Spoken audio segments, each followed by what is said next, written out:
Hello student, welcome to my YouTube channel. Student, मैं जो content upload करने वाली हूँ वो यूजफुल हो पाएगा DSC maths, engineering maths, IIT JAM और many other teaching competition exams के लिए। तो बने रहें, stay tune with me student. मेरे प्रीवियस लेक्चर में हम रीमान इंटीग्रेशन कर रहे थे। आज के लेक्चर में हम रीमान इंटीग्रेशन के कुछ पर्टिकुलर क्लासेस करेंगे। यानी अगर ये प्रॉपर्टी सेटिस्फाई होगी तो फंक्शन क्या होगा, रीमान इंटीग्रेबल होगा। इस तरीके से हम देखेंगे। तो फर्स्ट थ्योरम है मेरा, every continuous function is Riemann integrable.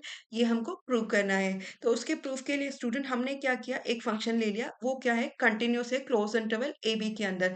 अब फंक्शन कंटिन्यूअस है क्लोज इंटरवल ए बी के अंदर। तो यहाँ पर अगर ये मैं कोई ए पॉइंट ले लूं और कोई बी पॉइंट ले लूं, तो वो क्या होगा, बाउंडेड होगा। और बाउंडेड के साथ साथ क्या होगा, यूनिफॉर्मली कंटिन्यूअस भी होगा। यूनिफॉर्मली कंटिन्यूअस का मतलब है स्टूडेंट कि आपका जो फंक्शन है वो उस इंटरवल में इनफाइनाइट की तरफ टेंड नहीं करना चाहिए, फाइनाइट रहनी चाहिए उसकी वैल्यू।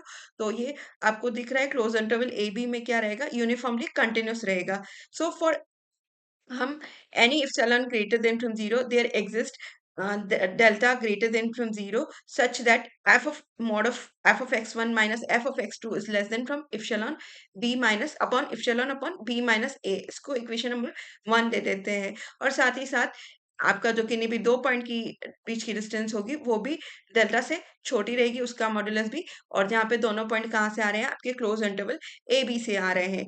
हमने एक पार्टीशन कंसीडर किया, पी पार्टीशन लिया है, जहाँ पे ए से बी क्लोज इंटरवल को एन पॉइंट से हमने डिवाइड किया, एन पार्ट में डिवाइड किया, x0 x1 x2 xn इस तरीके से पॉइंट है।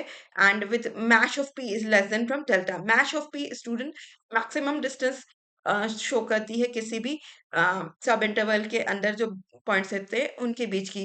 तो यहाँ पर हमारा जो फंक्शन क्या है, कंटिन्यूस है in the close interval A B के अंदर। तो हम इसका कोई दूसरा सब इंटरवल अगर लेते हैं xi-1 और xi, तो इसका मतलब ये क्या होगा, यहाँ पर भी क्या होगा, कंटिन्यूस होगा। और कंटिन्यूस के साथ में कैसा होगा, बाउंडेड भी होगा।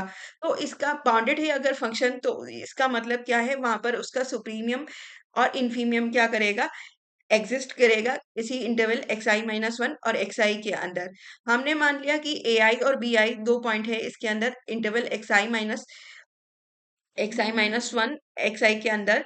और जो आपका क्या हो रहा है कि जो आपके सुप्रीमियम और इन्फीमियम है वो इन्हीं पॉइंट पे मिल रहे हैं। यानी ith इंटरवल का हमने सुप्रीमियम ले लिया, mi f bi इस कोई bi पॉइंट है उसके ऊपर मिलेगा। और उसकी जो निम्नक है वो ai पॉइंट के ऊपर मिल रहा है, mi की वैल्यू हो जाएगी निम्नक की वैल्यू f ऑफ ai के इक्वल। अब अपने को पता है कि मेश ऑफ p जो डिस्टेंस है वो डेल्टा से छोटी है। अब मैक्सिमम डिस्टेंस ही आपकी डेल्टा से छोटी है।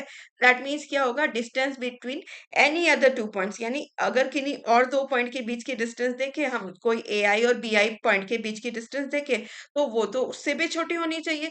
यानी जो आपकी ए आई माइनस बी आई डिस्टेंस है वो डेल्टा से छोटी रहेगी। ये डेल्टा से छोटी है तो फंक्शन की वैल्यू भी यहाँ पर क्या होगी, डेल्टा से छोटी होगी। और इक्वेशन नंबर 1 का अगर हम यूज कर लें, वहां पर इक्वेशन नंबर 1 में हमारे पास f of x1 minus f of x2 था, उसका value less than from epsilon b minus a था। तो यहाँ पर रैंडम हमारे पास ए आई और बी आई पॉइंट है, उसका वैल्यू भी क्या रहेगा, less than from epsilon b minus a से छोटा रहेगा। इसको इक्वेशन नंबर 3 दे देते हैं। अब इक्वेशन नंबर 2 और 3 से हम क्या लिख सकते हैं कि जो आपका f ऑफ ए आई और f ऑफ बी आई, इसमें अगर मॉडुलस की अगर हम एलिमिनेट करते हैं, मॉडुलस को eliminate, f of B I की जगह हम रख सकते हैं एम आई और माइनस कॉमन लेके हमने मॉडुलस को एलिमिनेट कर लिया, M I minus M I less than from epsilon B minus A से छोटा रहेगा। अब ये छोटा रहेगा तो हम बात करते हैं जो आपकी पर डार्बक सम माइनस लोअर डार्बक सम की बात करते हैं,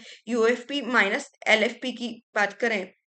तो यूएफपी आपको पता है क्या होता है, आपको उच्चक और उस लेंथ ऑफ इंटरवल से मल्टीप्लाई करना है। तो उच्चक और लेंथ ऑफ इंटरवल समेशन लगा दिया सभी इंटरवल के लिए। और यहाँ पर भी सेकंड वाले में भी हमने निम्नक और लेंथ ऑफ द इंटरवल से मल्टीप्लाई करके समेशन लगा दिया। अगर हम समेशन को मर्ज कर ले डेल्टा एक्स आई कॉमन लेके, लेंथ ऑफ इंटरवल तो दोनों में सेम ही रहेगी, इसलिए उसको बाहर ले लिया कॉमन में।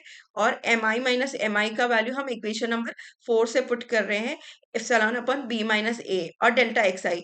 जो आपकी टोटल सारे जो इंटरवल थे उनकी लेंथ अगर हम देखते हैं, हमने पहले भी किया है x0 से xn की, x0 आपका a के बराबर है और x1, x2 इस तरीके से आएगा। तो यहाँ पर जो आपकी लेंथ ऑफ इंटरवल बनेगी x1 minus x0, x2 minus x1, तो यहाँ पर कैंसिल होके हमारे पास क्या बचते हैं, सिर्फ लास्ट और फर्स्ट पॉइंट बचते हैं, b माइनस a हो जाती है डिस्टेंस। तो यहाँ पे b माइनस a से b माइनस a कैंसिल हो जाएगा, UFP minus LFP less than from epsilon हो जाएगा। इसका मतलब हम रीमान क्राइटेरिया फॉर इंटीग्रेबिलिटी से क्या कह सकते हैं, फंक्शन कैसा है, रीमान इंटीग्रेबल है।